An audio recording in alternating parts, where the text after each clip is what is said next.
Hey, how's it going, everybody? It is Josh Thomas here from the BitBlock, and I just wanted to jump in real quick with a little one-player discussion here, if you will. It is 4:14 a.m. on September 27th, 2016, and I wanted to talk with you guys really quick about the elephant in the room. Well, the elephant that's not in the room, the Nintendo NX. Recently, there was an interview up at My Nintendo News. It was like a snippet of an interview where a representative of Nintendo Canada, at the start of an interview, said, he essentially, I'm paraphrasing a bit here, but he basically said, listen, if you're going to have any questions about Nintendo NX, this is going to be a very short interview because we are not ready to talk about Nintendo NX at this point in time. When we are ready to talk about NX, we'll have some sort of a direct or some sort of thing before it releases. So, as you can imagine, this is not the most encouraging news. Everybody for like the past month, through the month of September, and even before that, I remember in August the hype started to build. Oh, in September we're finally going to get the Nintendo NX Direct. It's happening in September. It's happening in September. Well, September is basically over. We've got like 3 days left. I don't think it's happening in September. And now people are like, oh, it's going to happen in October. No, it's going to happen in October. I'm willing to bet that October is going to come and go and we will not see the Nintendo NX in all of its glory. I am going to predict, and I hope I'm wrong. I hope that we can look back at this video and laugh at me for how wrong I was. I'm going to predict this. Nintendo NX is taking Nintendo a lot more time to produce and figure out than what they thought it was going to be. So I'm going to predict they're going to delay the NX to early summer of 2017. So we're looking at like a May, June release for the entire world of 2017. I think this also means that obviously this whole Nintendo NX Direct event thing that we're all excited about, I don't think that's happening this year. I think that will happen in January.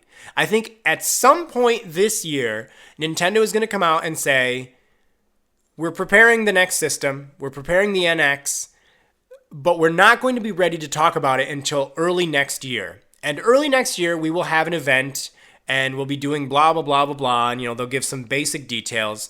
And then they'll, in that same video or that same announcement, they will say, we won't be able to meet our March release date for the NX, and we will talk more about the release in the Direct.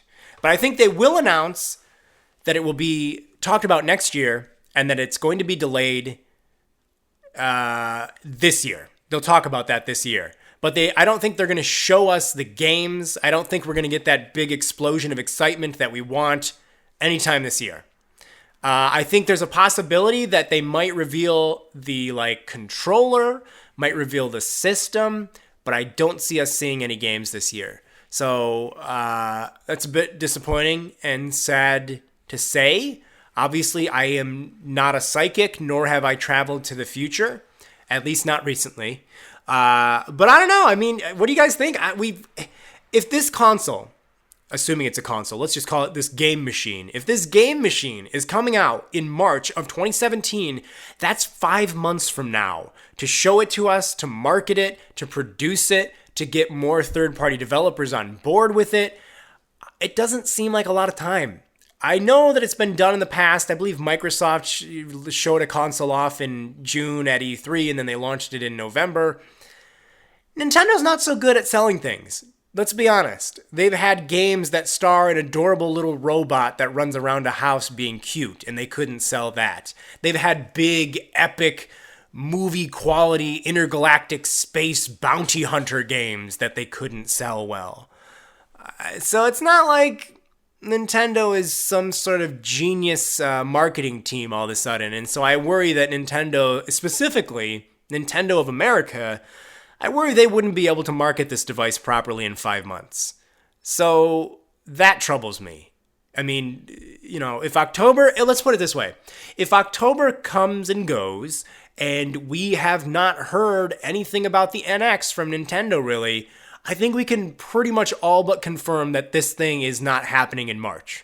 So I guess in a way we'll know in 30 days if there's a delay for the NX or not, because Like I said, there's no way they can reveal this in November or December and then have like 4 months, 3 months to market the thing. Not going to happen. And so far, Nintendo is just kind of acting like, Nintendo's like gone into a room, locked the door behind them, and no matter how hard we knock on the door, they just don't respond. So I don't know. It makes me question Mr. Kimishima as the global leader of this company. So far, if I'm being honest, I would say that he's not even close to being as good as Mr. Iwata. He doesn't really have a presence amongst the fans like Mr. Iwata had. Mr. Iwata clearly really wanted to have a connection with Nintendo's audience. I feel like if Mr. Iwata was still with us today, we probably would have known something. We would know there would be more of an open dialogue, more communication with the fans, and I think that's something Nintendo desperately needs. I mean, Nintendo, when it comes to listening to fans, I feel Nintendo is maybe at an all-time low recently. They don't really listen to what the fans want as far as games go. They don't really listen to fans' desperate pleas for the NX. I mean, I don't know. I just feel like a lot of us are getting ignored by Nintendo, and I think that's going to be proven when the NX is delayed. I know a lot of people will be like, well, it's better they delay it and get it right so that when it launches, it doesn't fail. And that's totally true. But I feel like they've had plenty of time to be working on amazing games because the Wii U hasn't really been seeing a lot of amazing games. And even a lot of the Nintendo 3DS lineup, looking ahead, is going to be ports of Wii U games. So I don't know. I think what's going to happen is this. I think for the Wii U, we're going to get Paper Mario Color Splash. It's going to be a really cool, fun game. Probably won't be as good as Thousand Year Door or the original Paper Mario, but it'll be good enough. It seems like it's pretty cool. And that'll pretty much be it for the Wii U. I think that'll be the last thing other than Breath of the Wild, which will come out next year. And then for the 3DS, to make sure Nintendo is still in the game and still selling things on stores, we've pretty much seen what's going on. That's why we got the Nintendo 3DS Direct. That was Nintendo more or less saying, hey, all of this stuff is going to bring you to the NX launch. A lot of it is just ports of Wii U games, which is kind of cool if you didn't own a Wii U. A lot of people didn't own a Wii U. So it's kind of neat that more people will be able to experience something like Super Mario Maker, Yoshi's Woolly World. But I think that what we saw in the 3DS Direct and Paper Mario Color Splash and later Breath of the Wild, those are all going to bring us to early summer of 2017, where Nintendo will finally start to talk about, we'll finally sell the NX. But I think this early next year, they'll start revealing it. So what do you guys think? Will the Nintendo NX be delayed? When is that amazing Nintendo NX Direct going to finally happen? Am I crazy? Is it going to happen in October? It's certainly not going to happen in September. So will the Nintendo NX happen in October, the big reveal? Will it actually meet its March release date? Leave a comment below. Let me know.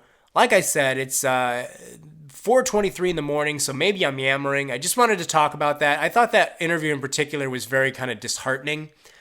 Also worth pointing out, that interview, Nintendo of Canada actually contacted the website that ran the interview. I'm sorry I don't actually have the name of the website handy. It's on mynintendonews.com.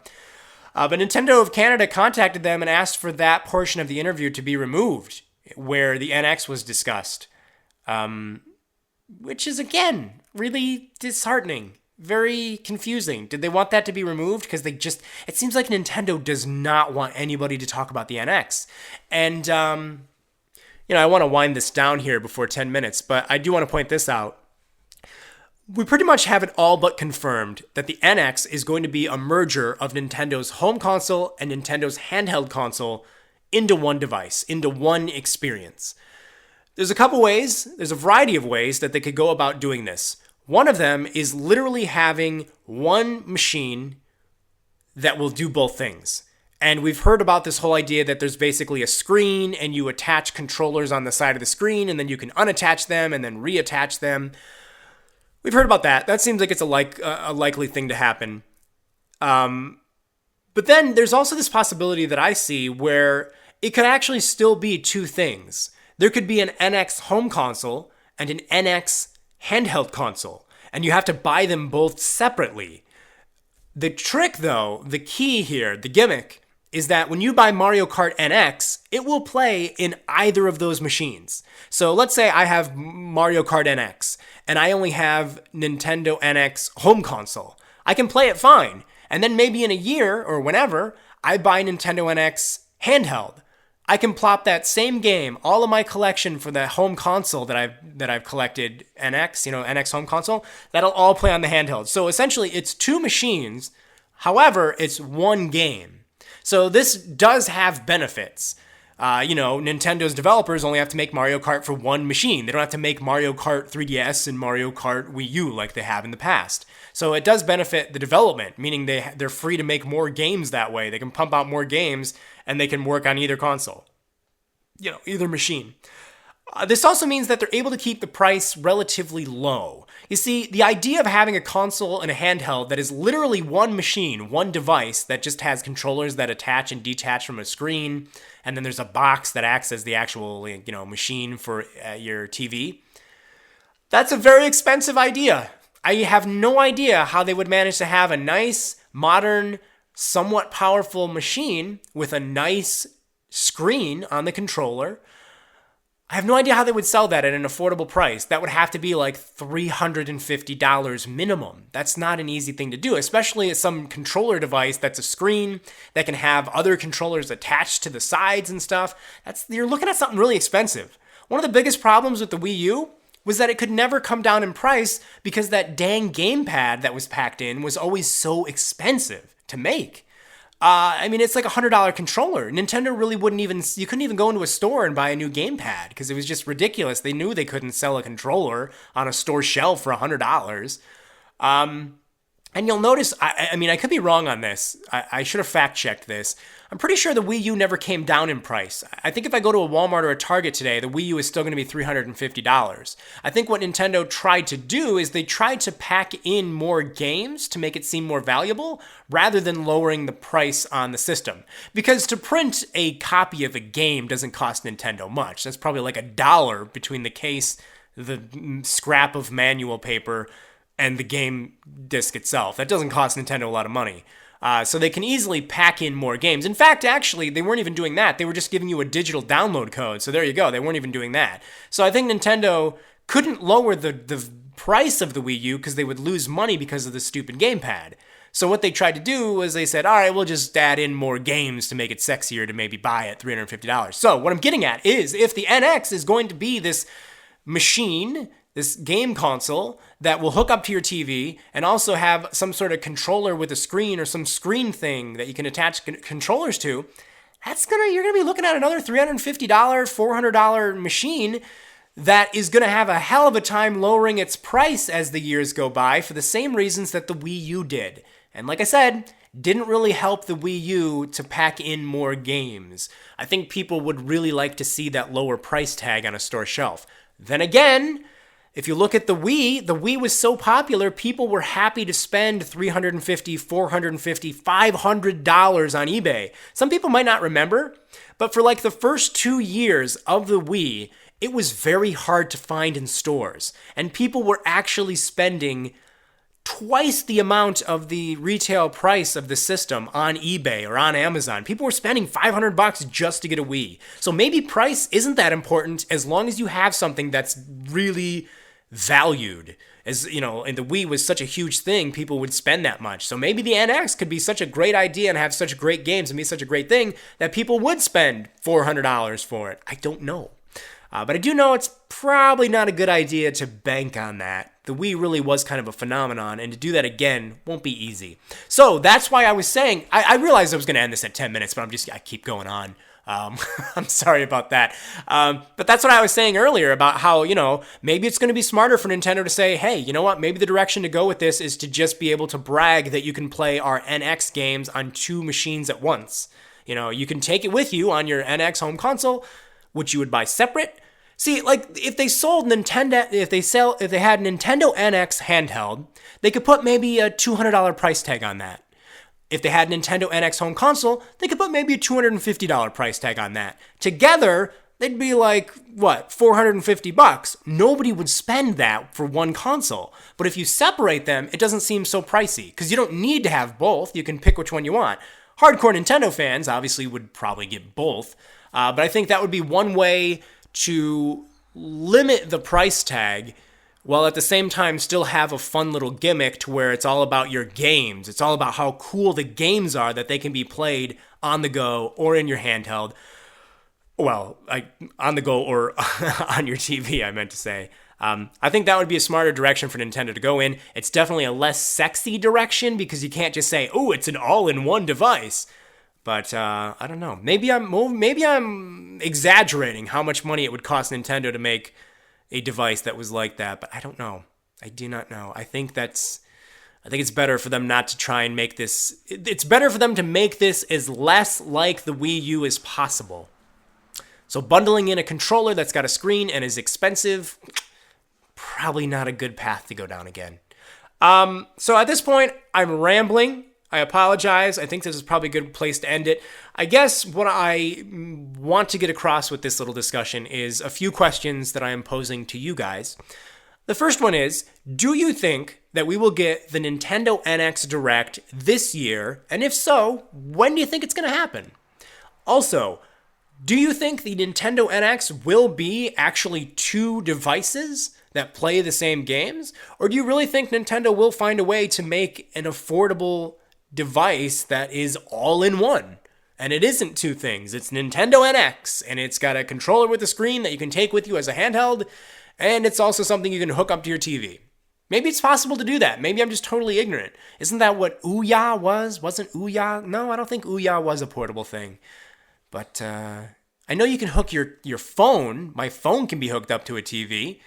I think the PS Vita could. But these are all expensive devices. My phone's like $800. I don't think Nintendo can get away with doing that for a video game console.